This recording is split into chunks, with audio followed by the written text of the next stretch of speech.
প্রত্যেক আসমানের দরজা দুইটা। কয়টা? দুই দরজা। এক দরজা দিয়া, কেন দরজা? এক দরজা দিয়া মুমিনের রিজিক আসে, আর এক দরজা দিয়া মুমিনের বিড়ি টানার আমল আরশে আজিমে যায়। নূহ নবীর দোয়া কবুল হয়ে গেছে। নবী কয়, আল্লাহ কয় নবী এবার একটা বিশাল বড় জলযান বানান। কি যান? জলযান বানান। 40 জন মুমিন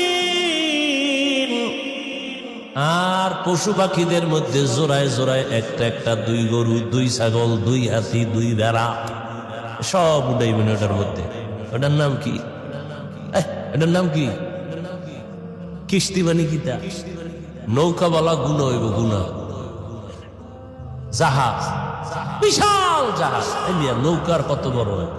2টা হাতি রেখে নৌকায় 40 জন বন্যা দেন, টের ভাইবেন নৌকার তলা হয়ে আরাম নাকি? এটা ফাও কথা আমাদের মধ্যে মশহুর হয়ে গেছে, গলত। নৌকা না জাহাজ? জাহাজ বানাইতে বললেন। এরপর তো ঘটনা আপনারা জানেন, কত আর কত, সব শেষ হয়ে গেল তুফানে। ওই জাহাজে 40 জন মুমিন আর নূহ নবীর 3 সন্তান, হাম, শাম, ইয়াফাস।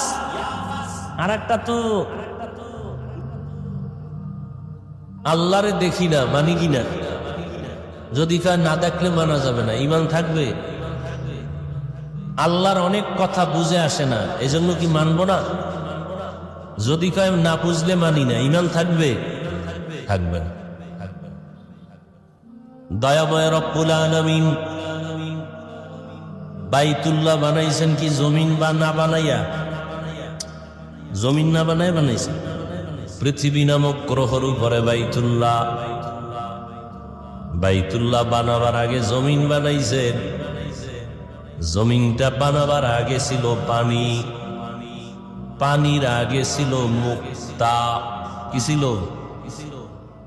আল্লাহর কুদরত। বেশি যুক্তি টুক্তি খুঁজতে গেলে কিন্তু তাসলিমা নাসরিনের মতো বেঈমান হতে হবে। বেশি যুক্তি খুঁজতে গেলে কিন্তু আহমদ শরীফের মতো বেঈমান হতে হবে। খুব সতর্ক। বলে এটা কেমনে সম্ভব? মুসলমানের ঈমান হলো আমার মালিকের কুদরতের দ্বারা সম্ভব। দুনিয়ার সব মানুষ যেটাকে বলবে অসম্ভব, আমার রবের কুদরতে সেটাই হবে। কাদের কুদরত দারি বার কামাল, আন্তা রব্বি আন্তা হাসবি জুল জালাল, তুহি কাদের জলিলুল্লাহ জাহাদার, বাহর হালে তুহি মেরা নিগাহদার। বছরের মাস 12টা। কতটা মাস? 12 মাস। সিদ্ধান্ত কার? আল্লাহ কোরআনে বলেন, ইন্না ইদ্দাতাশ শুহুরি ইনদাল্লাহি 12 শাহরান ফি কিতাবিল্লাহ ইয়াওমা খালাকাস সামাওয়াতি ওয়াল আরদ মিনহা আরবাআতুন হুরুম যালিকাদ দীনুল কাইয়্যিম। আল্লাহ বলেন গণনার আকারে মাস হবে 12টা। কিয়ামত পর্যন্ত কোন বছর 11 মাসেও হবে না, 13 মাসেও হবে না। কয় মাসে হবে? তবে দিন কম বেশি হবে। মাস 12টা ঠিক, দিন কম বেশি হবে। বলে কেমনে?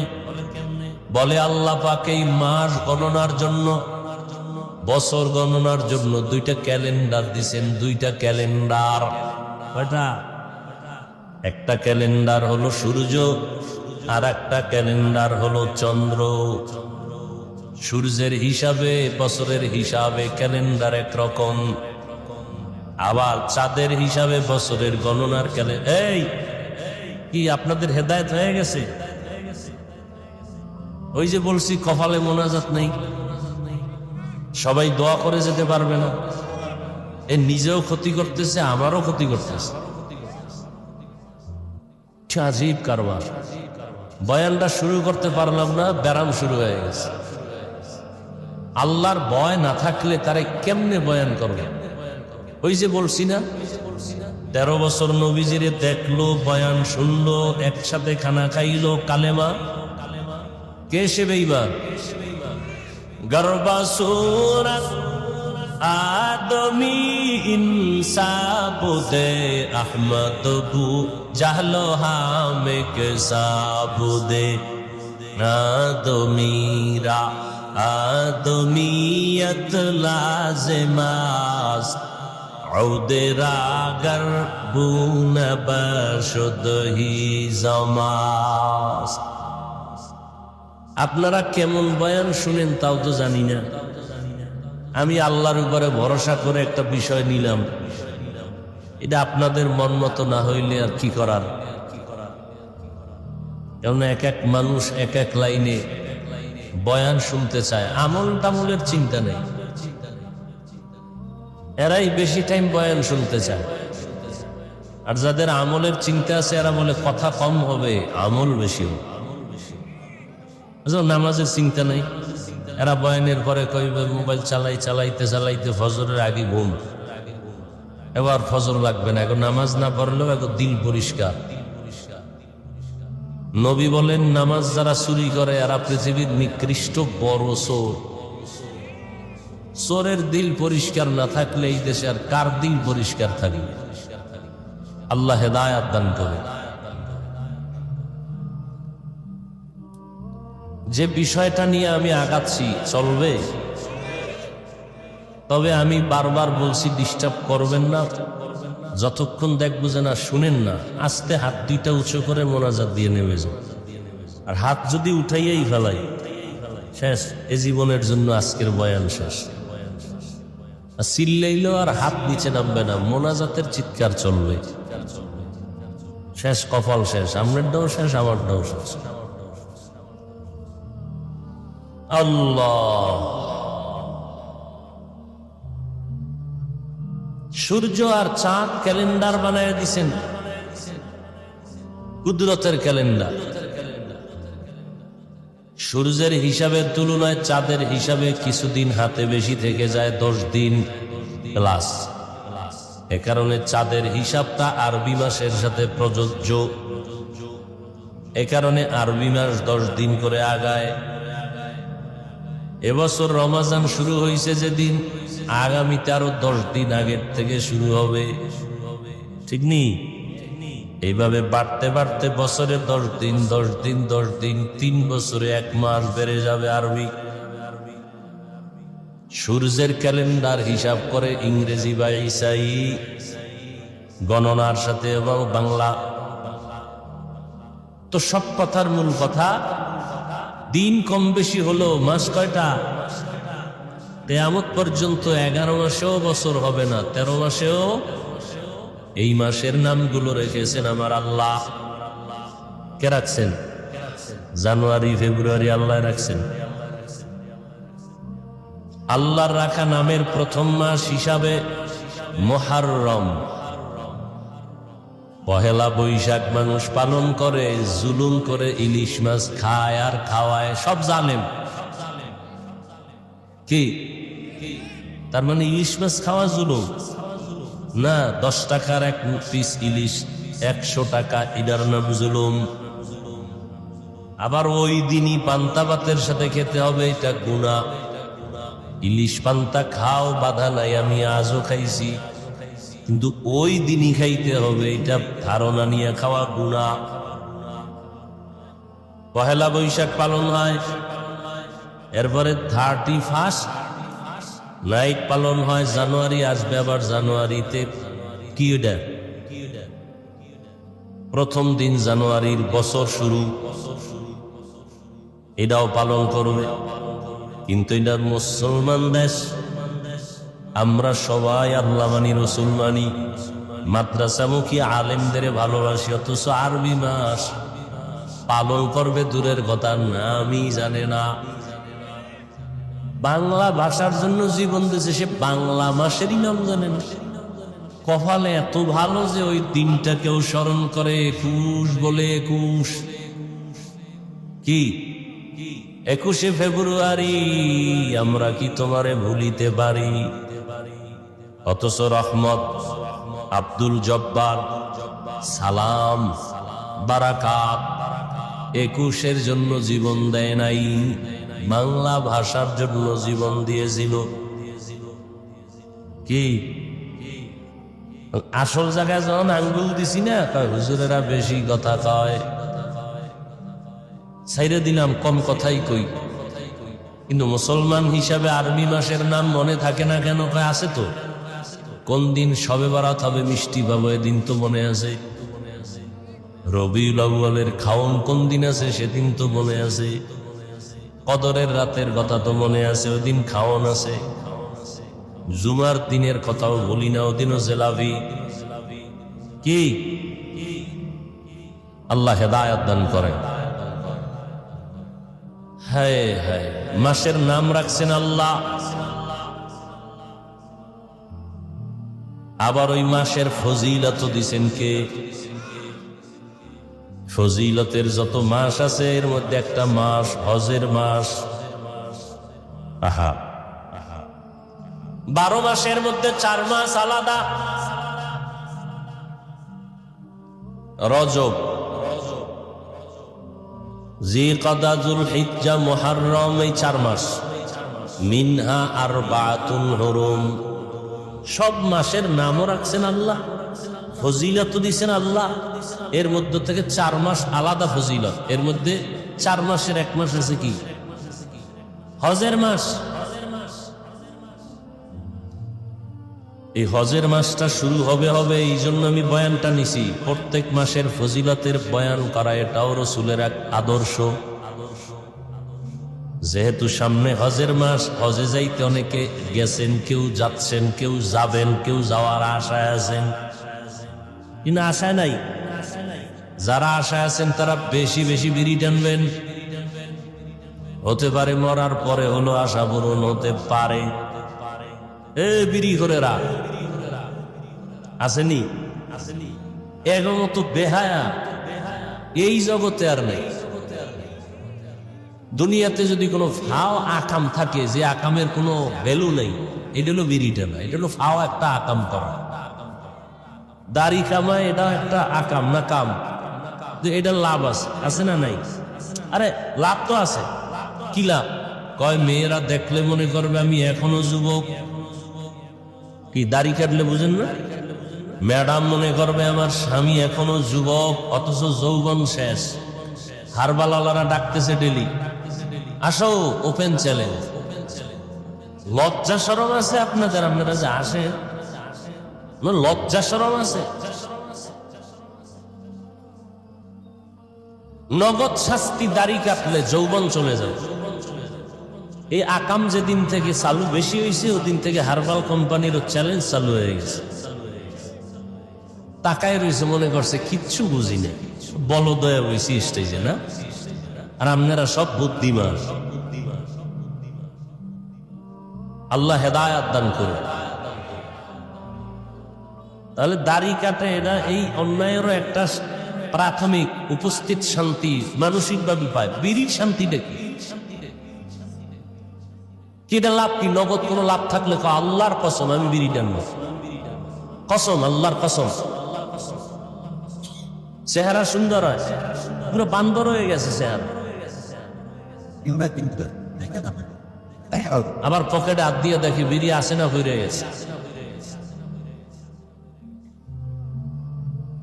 কোম্পানি পর্যন্ত লিখে দিছে ধূমপান 20 পান, এরপর এটার টানে। শীতের মধ্যে কুয়াশায় কিচ্ছু দেখা যায় না, কপাল পরার মুখে আগুন দেখা যায়। আছে না নাই? আল্লাহ হেদায়াত দান করেন। এই কথাগুলো আপনাদেরকে দূরে সরাবার জন্য বলি না, জান্নাতে যাবেন সেই মানসিক আশা নিয়ে বলতেছি।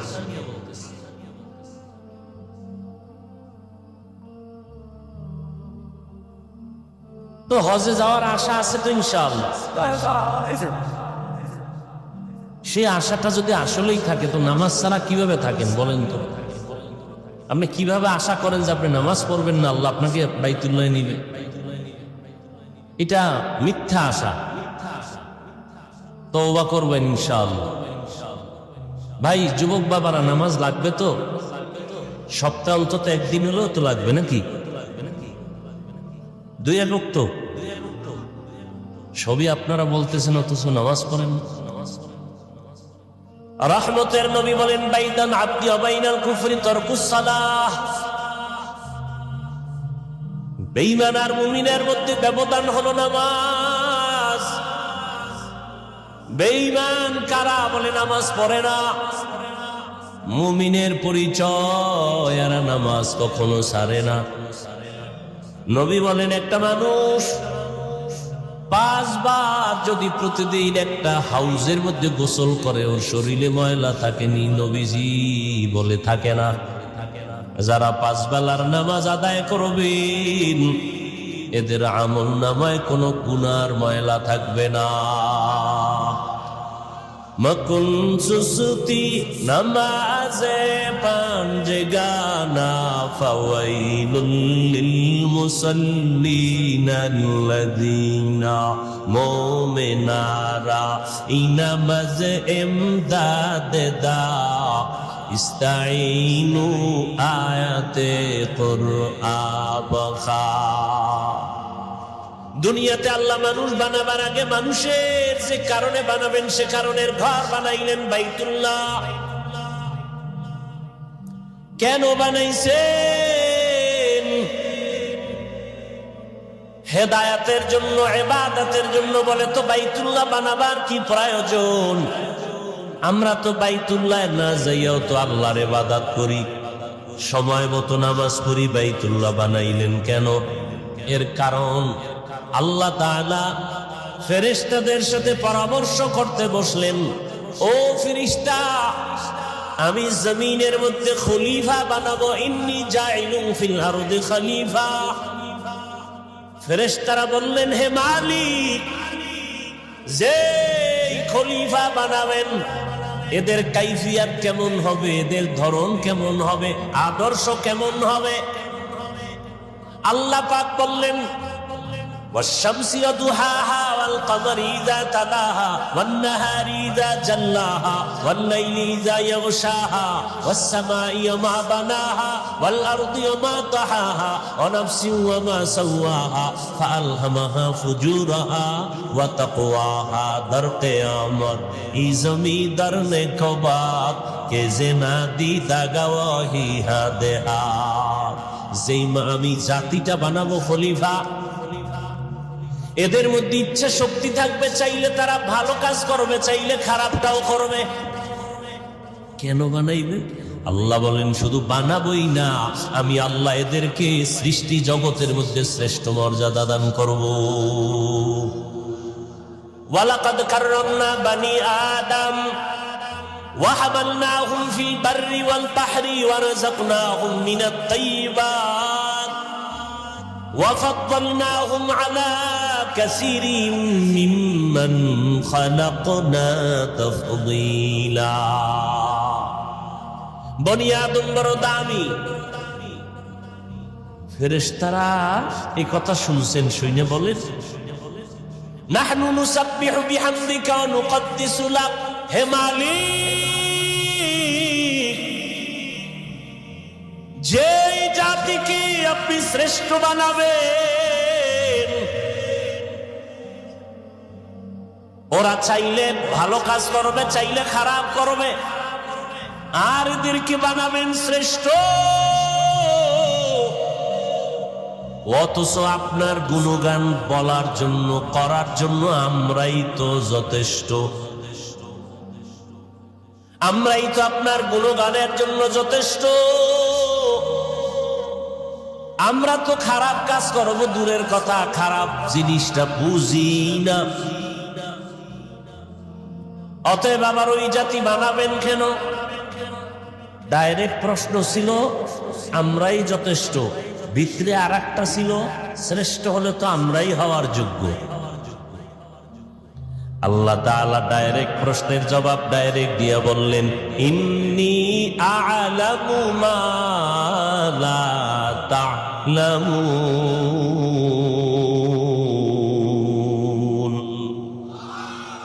আমি আল্লাহ যা জানি তোমরা যা তা জানো না। জাহেরি ভাবে বললেন আমি আল্লাহ তোমাদের থেকে অনেক জ্ঞানী। আর ওই যে মনে মনে একটা প্রশ্ন, আমরা হতে পারি শ্রেষ্ঠ, আদৌ ওই জাত কেন হবে? ওরা তো অপরাধ করবে। আল্লাহ এটা বাস্তবে বুঝায় দিলেন একটা জিনিস সামনাসামনির মাধ্যমে। আল্লাহ বলেন ফেরেশতারা আমার মখলুকাতের নাম বলতে পারবা? বলে পারবো না। আল্লাহ তাআলা আদমকে বললেন ওয়াল্লামা আদামাল আসমাআ কুল্লাহা, আদম তুমি বলো, সব বলে ফেললো। ফেরেশতারা যখন সরাসরি দেখলো জ্ঞানের দিক থেকে আমাদের থেকে আদম অনেক আগানো, এইবার ফেরেশতারা দুর্বলতা প্রকাশ করে বললেন সুবহানাকা লা ইলমা লানা ইল্লা মা আল্লামতানা ইন্নাকা আনতাল আলিমুল হাকীম। ও দয়ার মালিক, আপনি যা শিখাইছেন তাই শিখছি, এর বাইরে আমাদের কোনো জ্ঞান নাই, কোনো ইলম নাই। আর মনে মনে যে একটু ধারণা করছিল শ্রেষ্ঠ আমরা হব, এই ধারণাটা নিজেরা বুঝতে পারছে আসলে এই ধারণা করা ঠিক হয়। এইবার আল্লাহর কাছে মাফ চাইলেন, আল্লাহ মাফ করেন। তবে ডাইরেক্ট না। মুফাসসিরিন একরাম বলেন ক্ষমা চাওয়ার পেছনে একটা ওসিলা পেশ করলেন, আমল। কি ওসিলা? আমল। আমলটাকে ওসিলা পেশ করে বলেন হে মালিক মাফ করে দেন। কি সে আমল? জমিন থেকে আমরা উপরে তাকাইলে দেখতে পাই আসমান। এই জমিন থেকে প্রথম আসমানের মাঝখানের জায়গাটারে দর্শনের ভাষায় বলে মহাশূন্য। নবীজি বলেছেন এর দূরত্ব 500 বছরের পথ। নবী বলেন আমি মেরাজে গেলাম, আল্লাহর ঘর থেকে আসমানের সফরে গেলাম। প্রথম আসমানে যখন গেলাম গিয়া দেখলাম 2টা দরজা আছে, নূরের তালা লাগানো। সুবহানাল্লাহ। কিসের তালা? কয় দরজা? 2 দরওয়াজা বানানো, নূরের তৈরি তালা লাগানো। জিবরাইল আমিন আমার সাথে সফরের সাথী। আসমানে গিয়া জিবরাইল বলল দরজা খুলে দাও দারোয়ান। দারোয়ান প্রশ্ন করল কে তুমি? কানা জিবরাইল আমাম মাআক, তোমার সাথে কে? বলে হুয়া মুহাম্মদ সাল্লাল্লাহু। দরজা খুলো। ভেতরের দারোয়ান বলে চাবি তো আমার কাছে নাই। চাবি কই? বলে চাবি, তালা চাবি হলো মুহাম্মদের হাতে। বলে কি? বলে ইসমে আজম বিসমিল্লাহ বলবে, নূরের তালাটা সাথে সাথে খুলে যাবে। নবী বিসমিল্লাহ বললেন, তালা খুলে গেল। নবী বলেন আমি ভেতরে ঢুকলাম, প্রথম আসমান ঢুকলাম, ঘুরে ঘুরে দেখলাম। এরপরে ওখান থেকে আর এক আসমানের মাঝখানে ফাঁকা, 500 বছরের দূরত্ব, মহাশূন্য। এর উপরে দ্বিতীয় আসমান, এর উপরে আবার খালি জায়গা, মহাশূন্য। এর উপরে 3 নম্বর আসমান, এর উপরে আবার খালি জায়গা। এর উপরে চতুর্থ আসমান, এর উপরে আবার খালি। প্রত্যেক আসমানের দরজা 2টা। কয়টা? 2 দরজা। এক দরজা দিয়া, কেন দরজা? এক দরজা দিয়া মুমিনের রিজিক আসে, আর এক দরজা দিয়া মুমিনের বিড়ি টানার আমল আরশে আজিমে যায়।